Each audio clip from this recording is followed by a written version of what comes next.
sawa na changamoto kubwa ambazo nazipitia kwa sababu ya Mama Amina. Changamoto ambazo sipendaji kuziweka public sana kwa watu.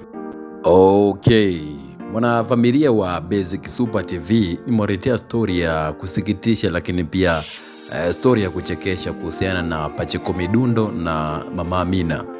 Bwana, huyu ni producer ambaye anafahamika kwa jina la Pacheco Midundo. Sasa Pacheco Midundo alikuwa ni producer lakini pia ni manager wa Mama Amina. Mama Amina hapa. Mama Amina tumemfahamu kupitia Pacheco Midundo. Sasa Pacheco Midundo leo ameweka wazi kupitia Basic Super TV kusema kwamba ameweza kuachana na Mama Amina, na sababu nyingi amezitaja, lakini sababu kubwa ni kwamba Mama Amina alikuwa anamtaka kimapenzi Pacheco Midundo, lakini alivyoona kwamba Pacheco Midundo kama anazingua, ikabidi basi Mama Amina aanze kuleta zesheni ambazo asijakaa sawa. Sasa nikusikilizisha hii voice ya Pacheco Midundo mwenyewe msikie dhidi ya Mama Amina. Ameongea kila kitu, ukweli umewekwa wazi. Msikilize Pacheco Midundo, alafu then usisahau kusubscribe hapo chini. Watiki Classic in MIC. Bye bye. Hapa nilipo na baadhi ya vitu ambavyo mimi ndio nimefanya, pia nashindwa kuvimaintain kwenye ile lengo ambalo najua ni pia wa kwanza wala mimi binafsi. Hapa sasa hivi nazungumza na nyinyi. Sawa na changamoto kubwa ambazo nazipitia kwa sababu ya Mama Amina. Changamoto ambazo sipendaji kuziweka public sana kwa watu, sababu pia sio vizuri.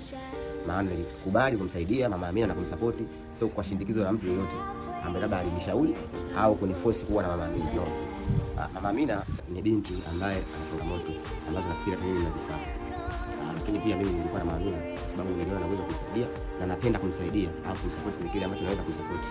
Sio, unaelewa? So mpaka hapa nilipofikia naona kwa upande wangu nimefika mwisho kwa sababu ya changamoto ambazo zimekuwa nje mwanzo wangu, ambazo naweza kuzielezea kwa ufupi. Mama Amina ni binti ambaye ana changamoto ya shindikizo la mahusiano kwa mwanzo wake. Naweza kusema kwamba Mama Amina alikuwa na mimi sio kwa sababu labda mimi namsupport au nimemfanya kae sehemu nzuri au nimemfanya afahamike kwa watu. No. Ila Mama Amina alikuwa na mimi kwa sababu ya mahusiano yake binafsi, ambayo alikuwa anahisi akiwa na mimi kuna kitu anakipata ambacho alikuwa ana feel comfortable. So ameona baadhi ya vitu ambavyo alikuwa anapata kwangu, ameona havipati, mfano kama nilifaulu. Sasa hivi ameona haiko naye, kwa hiyo ameamua kuchukua jukumu la kutokuwa na mimi.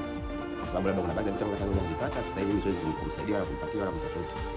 Ameamua kuwa mwenyewe. So mpaka nilifikia kuchukua clip na kuzungumza kwa jamani zangu. Kujua hili na sio tu kujua, pia kama mtu anataka kunishauri kunisupport kwenye lengo yote ambalo naisi labda tukifanya hiki na hiki na hiki kitakuwa sawa. Sababu pia natamani kuwa na Mama Amina, natamani pia bado kumsupport, sababu na nafasi natamani afike ambapo mimi naiona kwenye ubongo wangu, lakini pia inashindwa au inashindikana kwa sababu mwenyewe binafsi ameshaona kama hiki kitu nakosa kwa hapa, sitaki kuwa na huyo mtu.